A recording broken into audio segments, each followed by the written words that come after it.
Hello and नमस्कार। मैं Nikesh sir आप सभी का स्वागत करता हूं राउत क्लास के इस यूट्यूब चैनल पे।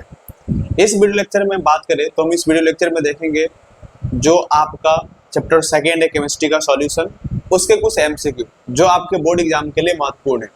तो हम लोग बिना देरी किए हुए क्या करते हैं, जो भी इंपॉर्टेंट क्वेश्चन है, और इसमें केवल इंपॉर्टेंट क्वेश्चन ही नहीं बल्कि जो भी आपका प्रीवियस ईयर में पूछे गए क्वेश्चन है 10 सालों का, जैसे 2015 से लेकर 2025 तक 26 तक का, वो सभी क्वेश्चन को हम लोग इस क्लास में डिस्कस करेंगे। तो बिना देर किए हुए चलिए स्टार्ट करते हैं हम लोग। क्वेश्चन फर्स्ट है तो स्टार्ट करते हैं पहला क्वेश्चन से। पहला क्वेश्चन को हम लोग देखते हैं क्या बोला है। कहा है कि which of the following compounds has the aqueous solution showing the abnormal automatic pressure. देखो ऑटोमेटिक प्रेशर एबनॉर्मल कौन दिखाती है, निम्नलिखित में से कौन सा होगी। जलीय घोल का परासरणीय दाब में असमान होता है। तो अगर असमान जो होती है वो होगा NaCl। इसके पीछे कंसेप्ट क्या है तो कंसेप्ट समझा देते हैं। क्योंकि जब NaCl लिक्विड में जाता है यानी वाटर में जाता है तो Na+ और Cl- आयन में टूट जाती है। और जो भी कोई कंपाउंड आयन में जितना टूटेगा वो परासरण दाब यानी ऑस्मोटिक प्रेशर को उतना ही क्या करेगा, इफेक्ट करेगा। इसका सही आंसर कौन सा हो जाएगा, साधारण लवण यानी कि कॉमन सॉल्ट NaCl। ठीक है, आगे चलते हैं नेक्स्ट क्वेश्चन की तरफ। अगला क्वेश्चन को देखते हैं। और अगला क्वेश्चन क्या है, क्या है समपरासरणीय विलयन बराबर होते हैं। तो ध्यान सुनेंगे, आइसोटोनिक जो सॉल्यूशन होता है ना वो एक इस तरह का सॉल्यूशन होता है कि जब दो सॉल्यूशन का परासरण दाब यानी कि ऑस्मोटिक प्रेशर अगर इक्वल हो जाए, जब भी दो सॉल्यूशन का परासरण दाब यानी कि ऑस्मोटिक प्रेशर इक्वल होती है तो उसे हम लोग आइसोटोनिक सॉल्यूशन कहते हैं। तो इसका आंसर कौन सा हो जाएगा, ऑप्शन नंबर ए परासरण दाब, यानी कि दो सॉल्यूशन का दो विलयन का अगर परासरण दाब बराबर होती है तो उसे समपरासरणीय विलयन कहते हैं। ठीक है, आगे चले अगला क्वेश्चन की तरफ चलते हैं और अगला क्वेश्चन को देखते हैं। अगला क्वेश्चन बोला है निम्नलिखित में से कौन अनुसंख्यक गुणधर्म नहीं है। Which of the following is not colligative property. तो कोलिगेटिव प्रॉपर्टी का बात किया जाए तो इसमें से कौन नहीं होगा, वाष्प दाब, हिमांक का अवनमन, प्रासरणीय दाब, क्वथनांकुल है। ये तीनों है। डिप्रेशन इन फ्रीजिंग पॉइंट है, ऑटोमेटिक प्रेशर होगा, एलिवेशन इन बॉइलिंग पॉइंट होगा। इसमें से कौन नहीं होगा, वेपर प्रेशर नहीं होगा यानी आपका वाष्प दाब नहीं होगा। इसका करेक्ट आंसर कौन सा हो जाएगा, ऑप्शन नंबर ए यानी कि वाष्प दाब। चलिए आगे की तरफ चलते हैं और अगले क्वेश्चन की तरफ देखते हैं। अगला क्वेश्चन बोला है वह नियम जो रॉल्ट के नियम से धनात्मक या ऋणात्मक विचलन प्रदर्शित करता है उसे कहा जाता है। ये क्वेश्चन आपका गलत है, ठीक है, ये क्वेश्चन इनकम्प्लीट है। वह नियम जो रॉल्ट के नियम के धनात्मक और ऋणात्मक विचलन को प्रदर्शित करता है उसे कहते हैं। ये क्वेश्चन गलत है। आगे की तरफ चलते हैं और अगले क्वेश्चन की तरफ देखते हैं। क्या है HCl एवं H2O के स्थिरींकीय मिश्रण में रहता है। HCl और H2O form the azeotropic mixture containing. अच्छा हाँ, एजोट्रोपिक मिक्सचर में क्या होती है, जो HCl होता है ना वो 48% होता है, ठीक है, यानी 48% एजोट्रोपिक मिश्रण में आपका HCl की मात्रा होती है। ठीक, आगे तरफ चले अगला क्वेश्चन को देखेंगे। अगला क्वेश्चन बोला है कि किसी विलयन के परासरणीय दाब को निम्नलिखित में से किस किस समीकरण द्वारा व्यक्त करते हैं। तो आपको ही पता है परासरण दाब का जो फॉर्मूला होती है वो क्या होती है, पाई बराबर का CRT। एक बार ऑप्शन में देखना कहीं है पाई बराबर CRT, नहीं है। अगर इस C को हम इधर ला दे तो फॉर्मूला क्या हो जाएगी, पाई अपॉन का C इक्वल टू का RT। अब बताओ कोई ऑप्शन दिखाई दे रहा है ऑप्शन नंबर बी, पाई बटा में C इक्वल टू का RT। ठीक है, क्योंकि ऑटोमेटिक प्रेशर का फॉर्मूला यही होती है, परासरण दाब का फॉर्मूला यही होता है। आगे तरफ देखते हैं और अगला क्वेश्चन है किसी विलयन के सांद्रण को व्यक्त करने के लिए कौन सा तरीका ताप कर्म पर निर्भर नहीं करता है। तो इसका आंसर जो हो जाएगी वो होगा मोलल ताप। खोजिए मोलालिटी के जाए, मोलालिटी पर टेम्परेचर का कोई इफेक्ट नहीं पड़ता है। अगर टेम्परेचर बढ़ाओगे चाहे घटाओगे उससे मोलालिटी पर कोई इफेक्ट नहीं पड़ेगा। तो कौन सा ऑप्शन सही हो जाएंगे, मोलालिटी। तो ऑप्शन नंबर जो डी होगा वो सही हो जाएगा, क्योंकि मोलालिटी जो होती है वो टेम्परेचर बढ़ने से या घटने से इस पर कोई असर नहीं पड़ता है। टेम्परेचर से इस पर क्या कहते हैं, टेम्परेचर डिपेंडेंसी नहीं होती है। अगला क्वेश्चन निम्नलिखित में से कौन सा रॉल्ट नियम से धनात्मक विचलन प्रदर्शित करता है। रॉल्ट नियम का धनात्मक विचलन, positive deviation from Raoult's law. Positive deviation Raoult's law का कौन करेगा, तो क्लोरोफॉर्म एंड एसीटोन, जो कि ऑप्शन में कौन सा दिख रहा है आपका, ऑप्शन नंबर डी। क्लोरोफॉर्म का सूत्र क्या होती है, CHCl3। एसीटोन का कौन सा हो जाएगा, CH3CO CH3, जो कि कीटोन का फंक्शनल ग्रुप है। इसका सही आंसर कौन सा हो जाएंगे, ऑप्शन नंबर डी। आगे तरफ चले और अगला क्वेश्चन को देखेंगे। निम्नलिखित में से कौन आदर्श घोल नहीं है। ये भी एक रॉन्ग क्वेश्चन है, क्योंकि ऑप्शन आपको दिख रहा है 5, 4, 8, 12, जो कि डिजिट में हो ही नहीं सकता है। अगला क्वेश्चन की तरफ देखो और अगला क्वेश्चन देखते हैं। क्या निम्नलिखित में से किसका क्वथनांक सबसे अधिक होता है, बॉइलिंग पॉइंट किसका सबसे अधिक होगा? तो बॉइलिंग पॉइंट सबसे अधिक होगा जल में ग्लूकोज का, जल में सुक्रोज का, जल में NaCl का। ठीक है, 1% NaCl जो होती है उसका सीमांक आपका क्या कहते हैं, जो बॉइलिंग पॉइंट होती है वो अधिक होती है, क्योंकि ये आयन में टूटता है ना। आगे तरफ चले और अगला क्वेश्चन को देखते हैं। क्या निम्नलिखित में से कौन सा अर्ध परागम्य झिल्ली से निकल पाते हैं? ध्यान रखेंगे, सेमी परमेबल मेम्ब्रेन में से केवल सॉल्वेंट के मॉलिक्यूल्स बाहर पार करते हैं इधर उधर। ठीक है, तो सॉल्वेंट का कौन सा हो जाएगा? ऑप्शन नंबर आपका डी। अर्ध परागम्य झिल्ली के द्वारा आपका केवल विलायक के कण पास कर पाते हैं, तो ऑप्शन कौन सा सही हो जाएगा? ऑप्शन नंबर है। फिर से सुनिएगा, अर्ध परागम्य झिल्ली से केवल विलायक कण यानी कि सॉल्वेंट का पार्टिकल्स एक इधर से आर से पार कर सकता है। आगे की तरफ चले और अगला क्वेश्चन को देखेंगे। अगला क्वेश्चन है, यदि 18 ग्राम ग्लूकोज को 1000 ग्राम घोलक में घुलाया जाता तो उसका घोल का उस घोल को कहते हैं। 18 gram glucose dissolve in 1000 gram of solvent. जब भी 1000 ग्राम आया आप लोग समझते हो इसका अर्थ कितना होगा? 1 kg। और 1 kg में जब मोल की संख्या निकालते हैं तो उसको हम लोग मोललता कहते हैं, मोलालिटी कहते हैं, जो कि ऑप्शन नंबर आपको बी दे रहा है, लेकिन इसका आंसर हम लोग बना लेते हैं पहले। ठीक है, एक बार देखना क्या क्या दिया है। ग्लूकोज का अमाउंट कितना दिया है आपका? ग्लूकोज का अमाउंट दिया है, amount of glucose, amount of glucose, glucose कितना दिया है? 18 ग्राम। और आप जानते हो मोलर मास कितना होगा ग्लूकोज का? तो मोलर मास हो जाएगा ग्लूकोज का, मोलर मास ऑफ ग्लूकोज वो होगा आपका 180 ग्राम होता है। कैसे? तो आप जानते हो ग्लूकोज का फॉर्मूला जो होती है, केमिकल फॉर्मूला C6H12O6 होता है। जब इसका मोलर मास निकालेंगे तो 180 ग्राम हो जाए।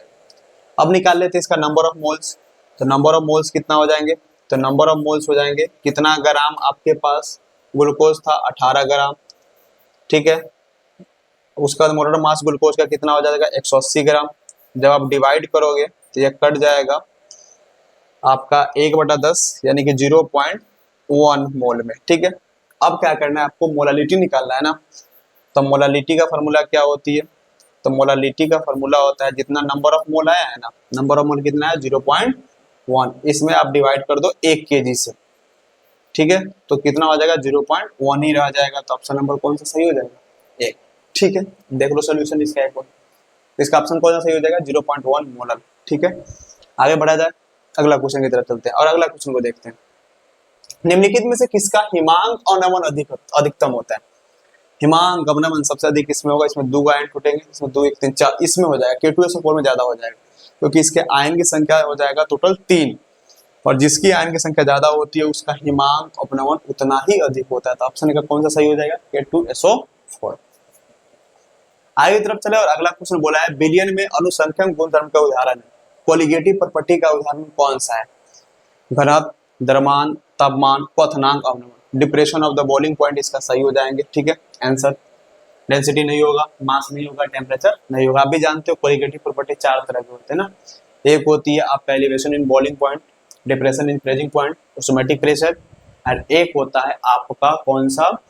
तो फ्रीजिंग पॉइंट हो गया, ऑटोमेटिक प्रेशर हो गया, देन इसका एलिवेशन बॉइलिंग पॉइंट हो गया। एक और होता है आपका मूल है, फिर आगे हम लोग देखते हैं ऐसे। अगला क्वेश्चन देखा जाए। अगला क्वेश्चन है, वैसा घोल जो एक निश्चित ताप पर संयोजन के बिना किसी प्रकार के परिवर्तन में उबलता है उसे कहते हैं। Solution which boils at the constant temperature without any change in the composition. Constant temperature पर जब कोई बॉयल करता है तो उसे हम लोग बोलते हैं एजोट्रॉपिक मिक्सचर। आंसर कौन सा सही हो जाएगा? Option number A, azeotropic mixture, जो कि कांस्टेंट टेम्परेचर पर उबलता है बिना कंपोजिशन को चेंज किए। ठीक है, आगे तरफ चले और अगला क्वेश्चन को देखते हैं। करा घोलक 1 किलोग्राम में उपस्थित घोल में मूल्य के मोल की संख्या। जब नंबर ऑफ मोल घोले हो 1 kg में तो उसको हम लोग कहते हैं मोललता यानी कि मोलालिटी। ठीक है, 1 kg विलायक में जितना नंबर ऑफ मोल्स डिजॉल्व होता है उसी को हम लोग मोलालिटी यानी कि मोललता कहते हैं। बड़े आगे तरफ नेक्स्ट क्वेश्चन, और नेक्स्ट क्वेश्चन को देखते हैं। कौन ताप द्वारा प्रभावित नहीं होता? थोड़ा देर पहले यही बात बोल रहे थे कि जो मोलालिटी होती है उस पर टेम्परेचर का कोई इफेक्ट नहीं पड़ता है। तो इसका ऑप्शन कौन सा सही हो जाएगा? तो आपको ऑप्शन किधर दिखाई दे रहा है? मोलालिटी, ऑप्शन नंबर बी इसका राइट हो जाएगा। ठीक है, तो उस पर टेम्परेचर का कोई इफेक्ट नहीं पड़ता है। आगे तरफ चले और अगला क्वेश्चन को देखते हैं। निम्नलिखित में से कौन अनुसंख्यक गुणधर्म है? अनुसंख्यक गुणधर्म कौन है? Density, surface tension, refractive index, नहीं, ओसोमैटिक प्रेशर। आपको उस समय से बताया जा रहा है, ओसोमैटिक जो प्रेशर होती है प्रसरण दाब, वह एक कोलिगेटिव प्रॉपर्टी होता है। अगला क्वेश्चन, अच्छा अगला क्वेश्चन में आपका 32, नहीं ये ऐसा नहीं होना चाहिए, ये 232 ग्राम होगा, ठीक है। 232 ग्राम चीनी के घोल में 34.2 ग्राम चीनी है। घोल का मोलर सांद्रण क्या होगा? सॉल्यूशन कंटेन 34.2 ग्राम शुगर और 232 gram of solution. What will the molar concentration of the solution? यानी कि यहाँ भी आपका मोलालिटी पूछा गया, ठीक है, यहाँ भी मोलालिटी पूछा गया। एक बार देख लीजिए क्या क्या दिया है। तो सबसे पहले निकालते हैं number of moles. Number of moles, किसका नंबर ऑफ मोल्स? तो number of moles of sugar, sugar का नंबर ऑफ मोल्स निकालो। बताओ शुगर का अमाउंट कितना दिया है? 34.2 ग्राम। और हम लोग जानते हैं शुगर का मोलर मास जो होती है वो होता है 342 ग्राम, ठीक है। तो इसको डिवाइड करोगे तो तकरीबन कितना बार में कट जाएगा? यह कट जाएगा आपको 0.1 मोल में, ठीक है। अब निकालेंगे मोलालिटी। मोलालिटी क्या होती है? तो मोलालिटी का फॉर्मूला होता है number of mole. Number of मोल कितना दिया गया? 0.1। और अमाउंट ऑफ सॉल्वेंट, सॉल्वेंट का अमाउंट पहले निकालो कितना है। तो टोटल सॉल्यूशन है 232 ग्राम, ठीक है। उसमें से चीनी की मात्रा कितना है? 34 ग्राम। इसमें से घटा लेंगे, ठीक है, इसमें से घटा लेंगे 34.2 ग्राम। तो मेरा सॉल्वेंट यानी विलायक की मात्रा निकल जाएगी, क्योंकि अब टोटल बिलियन है, उसमें विलय इतना है तो विलायक निकालने के लिए माइनस कर देंगे, तो घटा देंगे। तो 0 में से 2 जाएगा तो ये हो जाएगा 8, ये बचेगा 11, 11 में से 4 गया तो ये बचेगा 7, ये बचेगा कितना? 12, 12 में से 9 जाएगा, 3 जाएगा तो 9, ये बचेगा 1, यानी 197.8, 197.8। और जब इसको डिवाइड करेंगे ना, तो डिवाइड करने के बाद आपका आंसर आएगा 0.5, ठीक है। आप सोल्यूशन करके देखना, इतना आ जाएगा। अगर फिर से समझा देते हैं, चीनी की मात्रा दिया था 34 ग्राम और बिलियन के मात्रा दिया था आपका 232 ग्राम। आपसे पूछा था मोलालिटी निकालो, हमने क्या किया? सबसे पहले चीनी का नंबर ऑफ मोल निकालेंगे। कैसे निकालते हैं? जितना चीनी की मात्रा दिया है उसमें डिवाइड कर देंगे चीनी के मोलर मास से, यानी मोलर द्रव्यमान से। तो जब मोलर मास से चीनी के दिए गए मात्रा में डिवाइड करोगे तो नंबर ऑफ मोल्स आ जाएंगे, जो कि कितना आएगा? 0.1 मोल। इसका मोलालिटी का फॉर्मूला लगा देंगे, नंबर ऑफ मोल जितना आया उसमें डिवाइड कर देंगे सॉल्वेंट से। निकालने का तरीका, सॉल्वेंट कैसे निकालेंगे? तो टोटल सॉल्यूशन दिया था 232 ग्राम, इसमें से सॉल्यूट दिए थे 34.2 ग्राम, माइनस कर देंगे तो सॉल्वेंट निकल जाएगा, और इसको डिवाइड करोगे तो 0.5 हो जाएगा, जो कि ऑप्शन कौन सा सही है? Option number D. क्लियर है? आगे चला जाए। चलिए तो अगला क्वेश्चन की तरफ चलते हैं, अगला क्वेश्चन को देखते हैं। कह रहा है 0.5 एम यानी मोलालिटी ग्लूकोज बिलियन की तुलना में इतना MgCl2 बिलियन के हिमांक अवनमन होगा। नहीं, ये टोटल कितने आयन में टूटेंगे? 1 प्लस Cl टूटेगा 2, टोटल 3 आयन में। 3 आयन में टूटेंगे तो तकरीबन ये लगभग 3 गुना हो जाएगा। कितना गुना हो जाएगा? 3 गुना इसका आंसर हो जाएगी, ठीक है। आगे तरफ चलते हैं और अगला क्वेश्चन को देखते हैं। अर्धपरागम झिल्ली से प्रसारण क्रिया में निकल पाते हैं। जस्ट थोड़ी देर पहले भी देखे थे कि अर्धपरागम झिल्ली से केवल विलायक के कण जा पाते हैं, सॉल्वेंट के पार्टिकल्स जा पाता है। तो सॉल्वेंट किधर है? यहाँ मॉलिक्यूल शब्द सॉल्वेंट इसका राइट आंसर हो जाएंगे। अर्धपरागम झिल्ली से केवल सॉल्वेंट के पार्टिकल्स आर पार करते हैं, बाकी कोई नहीं करता, ठीक है। आगे तरफ चलो, अगला क्वेश्चन की तरफ देखते हैं। प्रसारण दाब निम्नलिखित में से किस समीकरण द्वारा दिखाया जाता है? तो पाई बराबर CRT दिखाई दे रहा है। अगर नहीं तो पाई के जगह पर कभी कभी P भी आ जाता है, तो P = CRT। ऑप्शन में खोजना किधर है? ऑप्शन नंबर ए, ठीक है। आगे चले, आगे की तरफ चलते हैं। अगला क्वेश्चन को देखना, पहाड़ों पर जल का क्वथनांक कम हो जाता है क्योंकि पहाड़ों पर वायुमंडलीय दाब कम होती है, जिसके कारण उसका प्रसारण दाब क्या हो जाती है? क्योंकि उसका प्रसारण दाब कम हो जाती है, इसलिए आंसर कौन सा हो जाएगा? वायुमंडलीय दाब कम होने के कारण प्रसारण दाब कम जाती है, जिसके कारण क्वथनांक भी कम जाता है। आगे तरफ चलते हैं। किस निम्नलिखित में से बिलियन के लिए कौन अनुसंख्यक गुण है? Which of the following is colligative property of solution? Colligative property होती है ऑस्मोसिस यानी कि परासरण। इसका राइट आंसर कौन सा हो जाएगा? Option number A. आगे चले, अगले क्वेश्चन की तरफ देखते हैं। आदर्श विलयन का निम्न में से कौन सा गुण है? आदर्श विलयन वैसा सॉल्यूशन होती है, आइडियल सॉल्यूशन वैसा सॉल्यूशन होता है जो रॉल्ट के नियम को ओबे करता है, रॉल्ट के नियम को मानता है। तो ऑप्शन कौन सा सही हो जाएगा? Option number A. आगे तरफ चलते हैं और अगला क्वेश्चन को देखते हैं। केन शुगर जिसकी आपका मास दिया 342 ग्राम, 5% ऑफ द गोल्स। अच्छा 5% आपको दिया गया है सॉल्यूशन, तो आपसे पूछा गया है एक्स का अनुवाद निकाल। अच्छा आइसोटोनिक सॉल्यूशन है ना, आप जानते हो आइसोटोनिक सॉल्यूशन में जो होती है ऑस्मोटिक प्रेशर जो होती है वो बराबर होता है किसका? तो जब दो विलयन जिसका परासलन दर बराबर होती है, ऑस्मोटिक प्रेशर इक्वल होता है, तो उसी को हम लोग आइसोटोनिक विलयन कहते हैं। तो जब पाई 1 बराबर है पाई 2 का, तब अगर इसको कंसंट्रेशन के फॉर्म में निकालोगे तो फॉर्मूला क्या हो जाएगा? W1 बटा में M1 इक्वल टू का W2 बटा में M2। बताना पहला का मास कितना वेट दिया है? 5 दिया है। मोलर मास इसका कितना दिया है? 342। ठीक है, हमसे पूछा है किसका अमाउंट? तो हमें पूछा है M2 का अमाउंट कि M2 कितना हो जाएगा। क्रॉस गुना करोगे तो M2 इक्वल टू, क्रॉस गुना करोगे तो ये 342 ऊपर चल जाएगा और इसमें भाग दे देंगे कितना से? 5 से। काटोगे तकरीबन आपका आंसर आएगा 68.4 आपका 4, जो कि ऑप्शन नंबर कौन सही है? ऑप्शन नंबर ए सही है। ठीक है, बढ़े आगे की तरफ चलते हैं और अगले क्वेश्चन की तरफ देखते हैं। क्या HCl और H2O के स्थिरांक कथी मिश्रण, यानी ये जो tropic mixture of the HCl and H2O contains, थोड़ा देर पहले इसी क्वेश्चन को देखे थे हम लोग, 48% HCl होता है एजोट्रॉपिक मिक्सचर के अंदर। ठीक है, चले नेक्स्ट क्वेश्चन पे। नेक्स्ट क्वेश्चन को देखते हैं और अगला क्वेश्चन इस प्रकार है। निम्नलिखित जलीय घोल में किसका क्वथनांक अधिकतम होगा? मैक्सिमम बॉइलिंग पॉइंट किसका होगा? मैक्सिमम बॉइलिंग पॉइंट उसका होगा जो आयन में सबसे ज्यादा टूटेगा, जो कि ऑप्शन में हमको जो दिख रहा है वो कौन सा सही होना चाहिए? बी, क्योंकि Na2SO4 ज्यादा आयन में टूटेंगे तो इसका बॉइलिंग पॉइंट भी हाई होगा। ठीक है, बढ़े आगे और अगले क्वेश्चन की तरफ देखते हैं। अगला क्वेश्चन बोला है एक घोल जिसका परासमन दाब 300 केल्विन और उसका वायुमंडलीय दाब 0.082 है, यानी कि सॉल्यूशन ऑटोमेटिक प्रेशर इतना दिया गया है। ऑटोमेटिक प्रेशर कितना है? 0.082 और टेम्परेचर है 300 kelvin. What is the concentration of the solution? बहुत बढ़िया, फार्मूला क्या होती है? पाई बराबर CRT।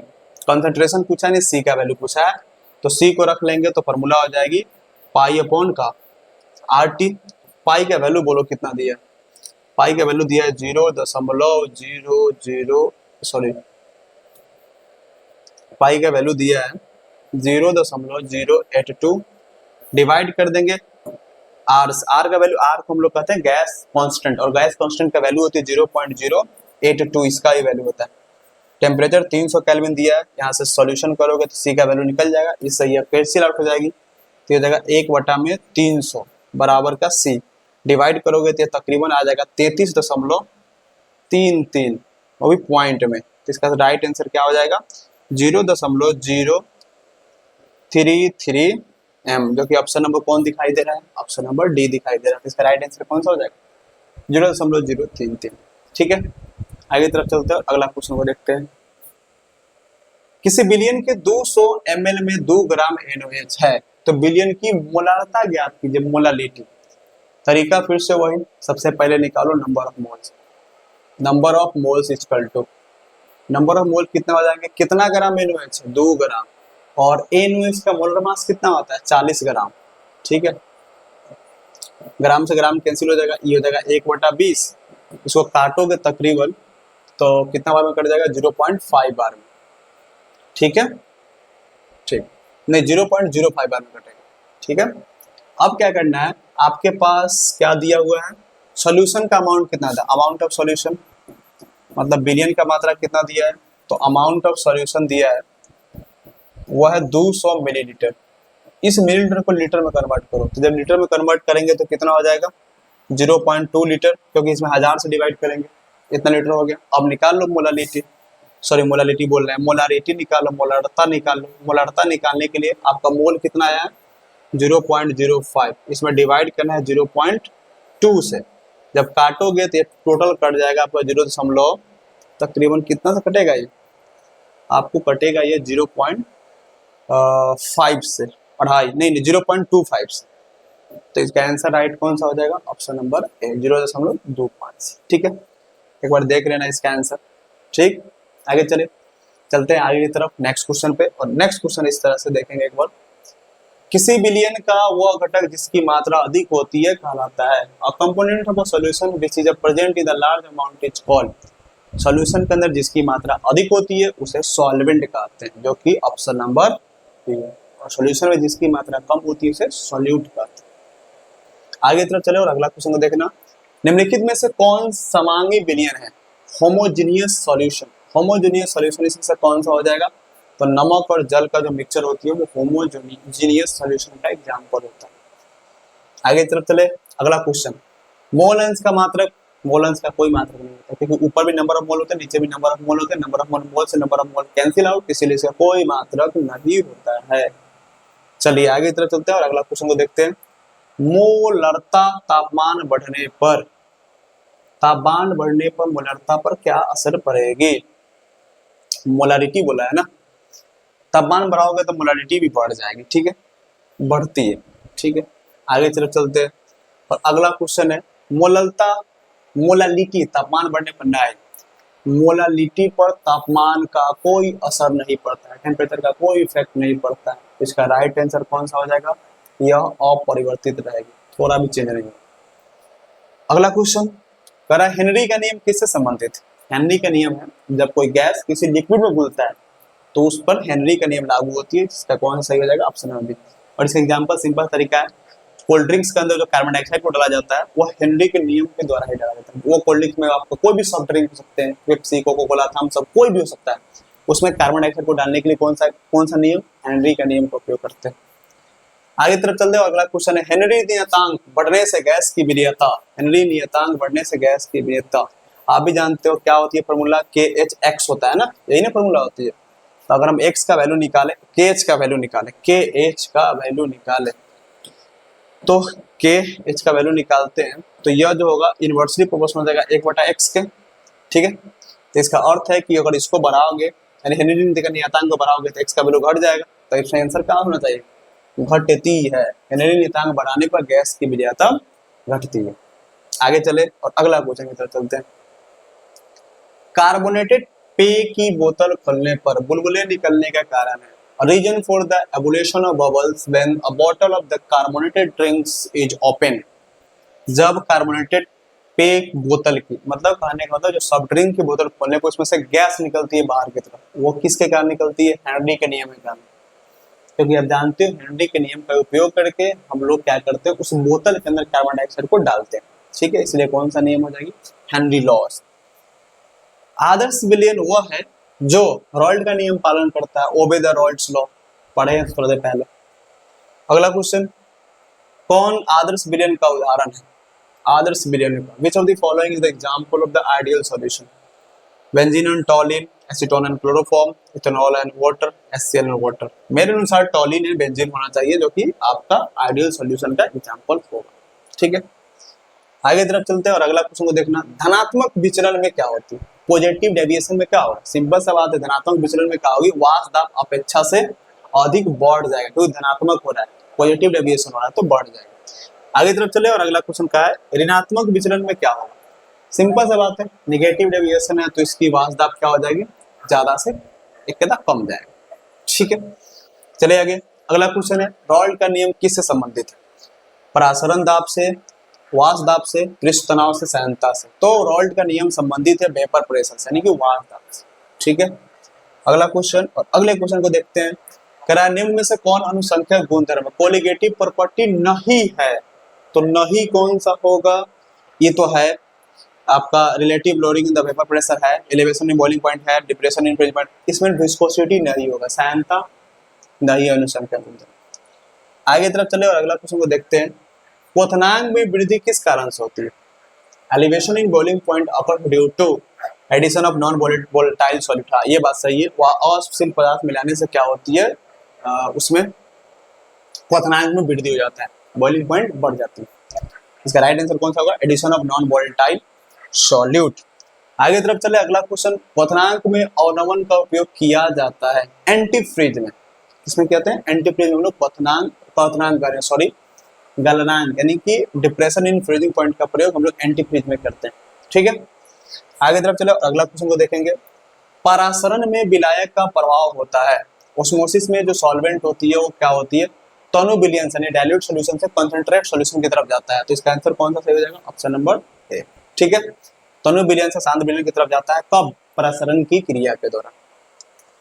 आगे की तरफ चले, परासरण दाब किसने दिया था, वान हॉफ ने दिया था। परासरण दाब किसने दिया था, वान हॉफ ने परासरण दाब को दिया था। आगे तरफ चले, अगला क्वेश्चन, समुद्री जल में को पीने योग्य बनाने प्रयुक्त, the process used to make the sweet sea water fit for the drinking. अच्छा, सी वाटर को ड्रिंकिंग पीने के योग्य बनाने के लिए हम लोग प्रयोग करते हैं रिवर्स ऑस्मोसिस का, आरओ का। इसी से ना एक शब्द आता है आरओ, आपने पिया होगा आरओ केंट, जिसका प्रयोग हम लोग पानी को साफ करने के लिए करते हैं। तो